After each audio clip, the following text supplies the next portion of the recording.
Hi, we're here to ask you about anything you know about your husband, Francis. So there wasn't any information about how Francis met you and how did you guys fall in love with each other. Can you share this information with us? Well, let me tell you, it was really, I guess you'd say, nothing outstanding. He came to my house with his father for some business. While the adults were talking, Francis and I talked quite a lot with each other. He began to get closer and closer to each other before I recognized I, I, I was in love with him. I tried to show my love towards him without breaking our friendship. One day, we hanged out with each other, and he finally confessed with me. Did you guys get any hardship when you decided to get married? Not really. Francis was a really kind guy, and he cared a lot about me. Can you tell us more about the sense after he married you?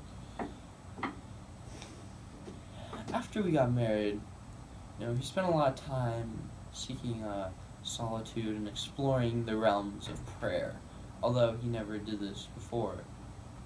I remember that there was this time he came back from a pilgrimage in Rome, didn't have any money. No money at all. No money. And the thing he had was he was really smelly. Wasn't that attractive for a female, but he was really smelly. I mean, good in some ways. He didn't, he didn't have anything on him. He was just wearing some rags, and he left all of his money so generously at this tomb of St. Peter, and exchanged his clothes for this, rag that he wore around, and yeah. Can you tell us about him after that? So another day, I remember that he had some weird expression while he was praying before a crucifix, chapel of Saint Dominion. He had some weird reaction that I couldn't explain at all. I saw him riding a horseback somewhere, and he ran back to the chapel with a packet of money in his hand.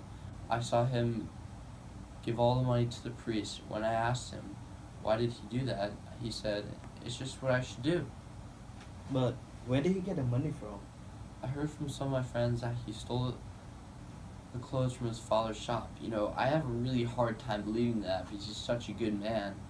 I mean, it just astounds me that you do something like that. And then he brought all the clothes and sold them to some guy along with his father's horse. Sad. Did he get into any trouble after he did that?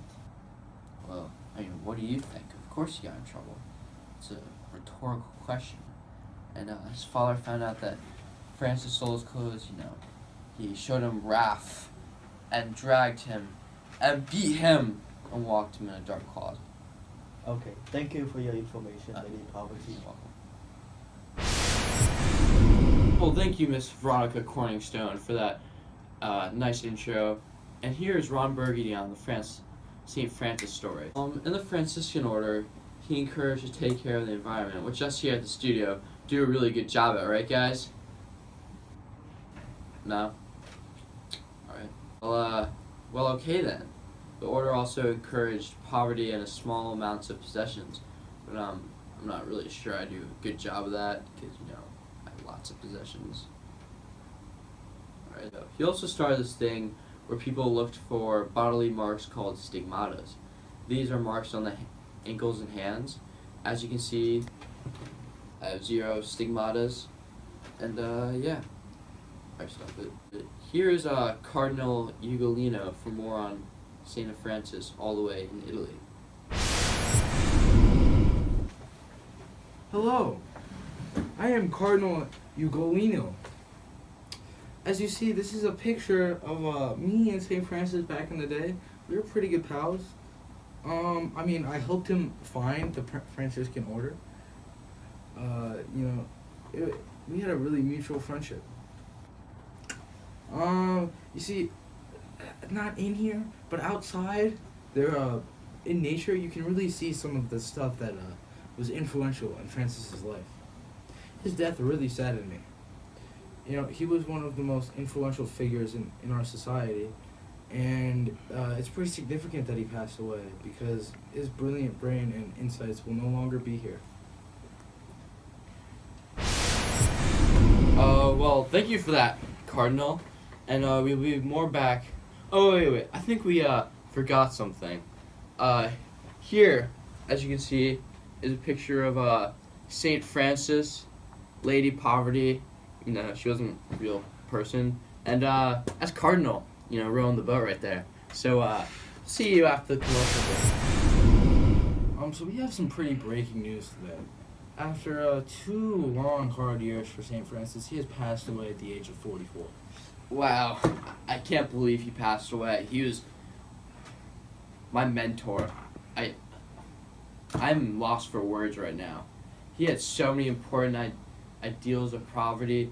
It helped influence us break away and live more simply. In more news, it has recently come to our attention that St. Francis, although it did not kill him, he had stigmatas before his death. Holy guacamole, that's fascinating.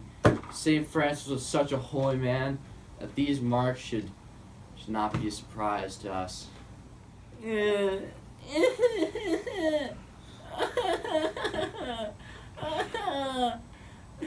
Very sorry for your loss, Pietro. Oh, his body will return to its original birthplace in Assisi, Italy. I'm very sorry. Your son was appreciated by all. We would like to welcome all viewers to come visit his body at the ceremony inside the Church of San Gregorio. It's always a good idea to appreciate the life of someone by respecting his or her own death. I wish that I had not outcast my boy Francis before I understand why he took his money. I loved him so much in order to finance his good works. It's okay.